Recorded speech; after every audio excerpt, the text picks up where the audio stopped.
So, Chris, our third session in the clubhouse, and plenty to talk about over the last 7 days. Some of the things that caught my attention was Las Vegas. Different code, but Rugby League made it to Las Vegas. Now, what do you think about that?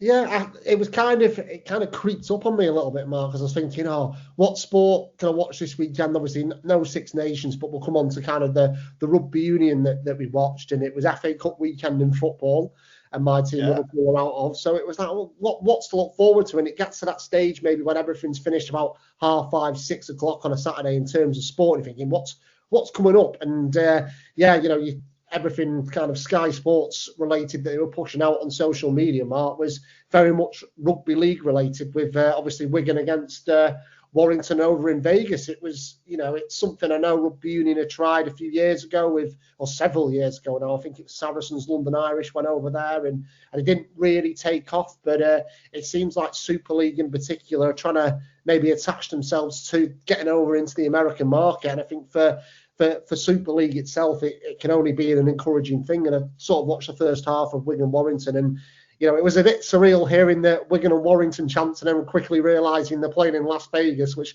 something I never thought I'd hear. But I think in terms of Super League, getting out there and broadening horizons and reaching a new market, I'm sure obviously your Max will know a lot more, Mark. It was great to see. Yeah, no, absolutely brilliant. I think. But I love both codes. Yeah. They're different, but I love them both. And I'm not one of these who goes, one's better than the other. Yeah. And to see a national governing body experimenting with something like Las Vegas, I think can only be a good thing. And hats off to them. And I'm heading to Leeds in a couple of weeks to watch Leeds Wigan. So we shall have a little bigger follow-up on the old Rugby League after that, if that's okay. Yeah, I was just one thing quickly, Mark. I was watching the coverage on Sky, and I think John Wilkins excellent anyway as a pundit, but his enthusiasm, I don't think he stopped smiling throughout, and I think that's what you want to see, don't you? Like, for a governing body to say game over and someone as established as John Wilkins was great. But yeah, I'm sure plenty more on cross-code stuff in a few weeks when you're head-to-head, Mark. Yeah, no, you're right. And did I see Brian Carney dressed up as Elvis? Was that something else I saw? Which I think he enjoyed his time in Vegas, Mark. Let's put it that way. Well, yeah. So meanwhile, I took my Saturday afternoon on the big screen and watched YouTube.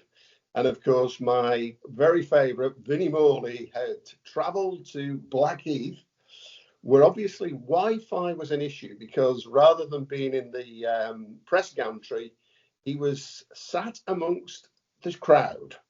And again, he was commentating, he was filming, he was doing the scoreboard. Remarkable.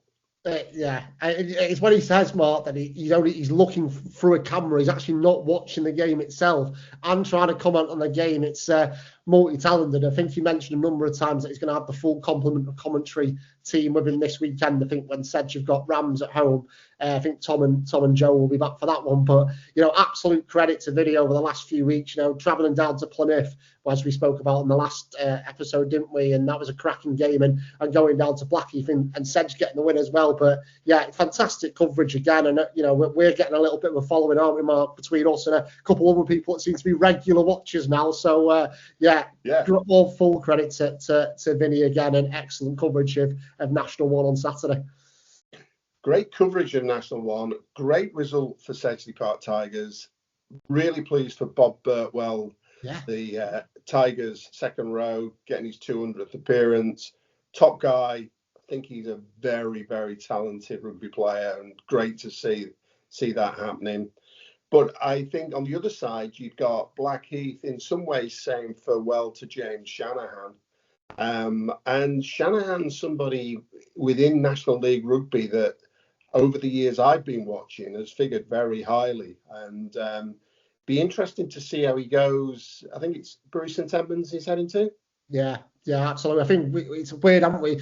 With TRU, Mark, we've followed a lot of people's journeys, haven't we, over the last sort of 10, 15 years. And James Shanahan's definitely been one of them when he was Old Albanian. He obviously played Sedge, didn't they? And I think in a playoff game, and he was in charge then. And he's certainly one of the characters of National League Rugby. And I think, listening to him actually speaking to Vinny after the game, what he's done at Blackheath has been so good, both on and off the pitch. And I think he's leaving on his terms, and I don't think there's any, sort of animosity either side. I don't think Blackheath are upset with him that he's going, and I don't think he's upset people by going as well. So, yeah, he's a brilliant character, and he's off to Bury St Edmunds, which is a bit closer to where his family are. So I'm sure he's looking forward to that, but he will want to end the season on a high with Blackheath. But he came across really well in the interview with Vinny after the match, and I think that just speaks volumes of the character and the man James is.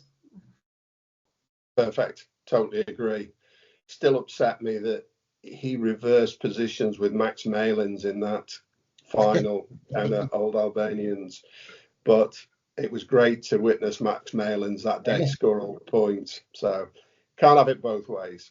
Any other National League Rugby results that caught your eye this weekend? I know we talk. I know we focus a lot on National One, don't we, Mark? But again, I think kind of Plymouth Albion are the ones to watch at the moment. They quote tweeted our preview on Talking Rugby Union on Friday, because I think we kind of led with the fact that they tweeted saying it was March Madness because they've got to play what was the current top four. Oh no, still is the current top four across March, and they feel like they can have a say in the title race, and they began. True to the word, really, on Saturday, beating Rams away from home. 9 straight wins now for Plymouth Albion. They're 12 points off Richmond at the moment, but they've got Rotherham, who are second to come this coming Saturday, and then they go to Richmond in round 22. So they feel like they can take points in those games, and then I think a few of the other top teams play each other at either side of March and April. So Plymouth might have a say in this title race yet, even though there's the 12 points behind, but Plymouth beating Rams away, that was kind of a standout result for me. And I think as well, towards the bottom of National 2 North, Sheffield Tigers against Harrogate, I think Sheffield Tigers were 28-14 down or something like that with 5 minutes to go, and they scored 3 really late tries to win the game, and it's a massive win for them in terms of trying to stay in National 2. So a couple of results there that caught my eye, Mark. And I see Macclesfield went on the trips down south again, and they were at Devonport Services. So big trip out, and actually managed to come away with a couple of bonus points. Yeah, I think it's big for that, big for Mac really, because they picked up a really good win at the end of February against Exeter University, which was their game in hand, and that kind of moved them out of the bottom 2. And right now, they at the start of the season, they would have absolutely taken that to stay in National 2, given the challenges, as you say, Mark, travelling down to Devon this weekend. But to get 2 points from that game could be absolutely crucial come the end of the season. I know they've got another home game to look forward to this weekend against Tinkley, which they'll be targeting to try and get more points on the board. But yes, okay, they were beaten by Devonport Services, who are having a little bit of resurgence themselves. But yeah, as you say, Mark, 2 bonus points back on the bus up north, and they'll be looking to hopefully take that into the final 6 games of the season. So tell this slightly different audience about the National League Rugby Review Show.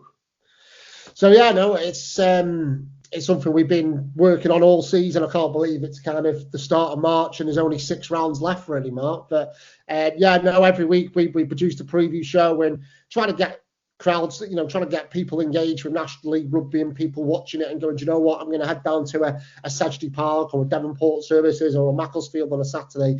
It's all about just promoting levels 3 and 4 because, we love the Six Nations. I'm sure both of us, Mark, are looking forward to its return this weekend. We love the Premiership. We love Premiership Women's Rugby. But below that, there's so much to get excited about. And, we've been massive supporters of National 1 and National 2 for probably certainly from my point of view, over a decade now, which makes me feel a little bit old. But it is the leagues continue to deliver in this time of year, Mark, where the sun starts to shine a bit, the nights are getting longer. It always feels like an exciting time, and every single league still has something riding on it. There isn't league champions, no one's gone down yet, and that's what we're trying to bring in the preview show to build up to that weekend. And right now, there's no better time to follow National League Rugby on social media, visit the YouTube channel, because it really is the business end of the season. So yeah, plenty to look forward to between now and the end of April to keep us busy. So as a broadcaster, I don't know if you saw the criticism the BBC got about the PWR semi-finals. They were obviously showing the Sunday semi-final, and somebody tweeted that it was disgraceful that the BBC Sport website didn't do live scores of the semi-final, right? Whereas they were able to do the top 14. Why couldn't they do the women's semi-final? And with the added dig of, and of course, you're the host broadcaster tomorrow, so I thought that was a good one. But Mo Hunt, what a player! The crispness of her passing from 9. I mean, Gloucester Hartpury are blessed to have her in that team. Really are. I was so impressed with her. And Bristol Bears, they came out all guns blazing, and it was, in my opinion, it was a very well-deserved victory for Gloucester Hartpury. Great to see them take that victory. It was great to see Kingsholm rocking for a women's rugby game. It was superb. Yeah. Yeah, absolutely. Couldn't agree with you more with that, Mark. I really wish I'd found out the official attendance for that semi-final. I think Fee Thomas at the Telegraph actually tweeted it, and it was, I think, it might have been 7,000. I want to say 7,800. Might be wrong on that. You'll have to double check that. But yeah, fantastic marketing by Gloucester Hartpury throughout the week. I think, our TRU reporter, Will Cupwell, was on a press conference with Mo and with Sean Lynn, the head coach, during the week. And at that point, I think they'd only sold 4,000 tickets, and that was kind of like Thursday morning. So to, generate even more interest around the game up until Sunday was brilliant. And as you say, Mark, I think the game matched that kind of the hype it deserved, really. A lot of stars on show from both teams, and then some brilliant tries scored. But yeah, Mo Hunt, continues to get better, doesn't she? She had a bit of a setback when she was kind of dropped from the England side, and obviously that would affect anyone of Mo's calibre, but she's just kind of embraced it and thought, you know what, I'm going to turn a negative into a positive, and she's got herself right back into the England frame with John Mitchell, and she's absolutely integral to Gloucester Hartpury. So yeah, it should be a cracking final next Sunday when they take on a Saracen side that will want to be back on top of the pile, if you like. Definitely. And then the other one this weekend was the Premiership Cup. And I noticed this morning that Times Sport are reporting that next year's Premiership Cup won't include Championship teams. And it does make you wonder when you see Ealing Trailfinders sat there in the semi-final. Okay, Bath are clearly the favourites for this, depending on what team they're going to put out. Then you've got Exeter, who seem to be on a bit of a resurgence. Rob Baxter seems to be laying some real markers down in terms of who he's signing for the future and the style of rugby he wants to play. And then you've got Newcastle Falcons, and Steve Diamond is a canny character. He's got the ability to really take this competition by the horns, and can't imagine what it's going to be like, these semi-finals. Yeah, I think you're spot on about Steve Diamond, Mark. If I'm right in saying that kind of Sale went on a long trophy drought and he brought the Premiership Cup to what was the AJ Bell Stadium in COVID year, I think, and it was their first trophy since they won the Premiership.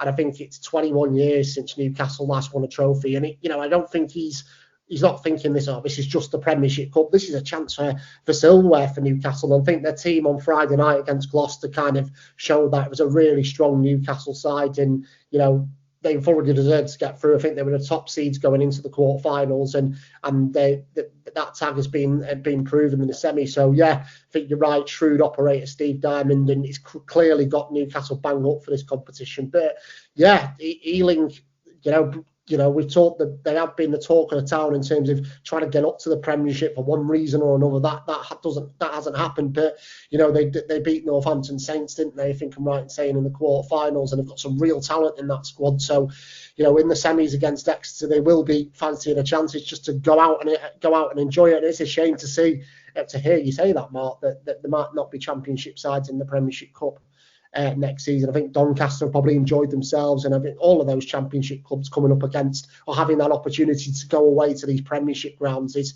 something I'm sure they relished. And we've seen Cambridge and Chinner do the not Premiership Cup this season after not being invited into the Premiership Cup by this year. So I wonder what will happen next year with the Championship sides not involved, or maybe not involved. Maybe there'll be a Championship and National League One Cup. I wouldn't be. What would you think of that, Mark? I think that wouldn't be too. I don't know about the gap, but we've seen Hartbury and Cambridge do all right, and Caldy over the years. Yeah. I don't think there'll be too big of a gap to. I don't know. I'm not. I would like to see it, but I think there's probably a little bit more detail behind it that might prevent it. I'm not sure about you. Well, I think it's one that we should talk about in more detail on our next session in the clubhouse. Yeah, let's not get ahead of ourselves. Oh, I don't know. I don't mind doing that at all, Chris. Put a little bit of thought out there. Yes. Rugby's a great game for speculation, and I enjoyed our session today. And as ever, thank you to Talking Rugby Union and to National League Rugby for letting you come and talk to me. And I really appreciate it. I get a lot from it. And judging by some of the viewing figures that we're now amassing, we could be stars in our own living room very, very shortly. But for the moment, it's from me, Seniormash, and from me, Chris Hill. Boom. Thank you very much.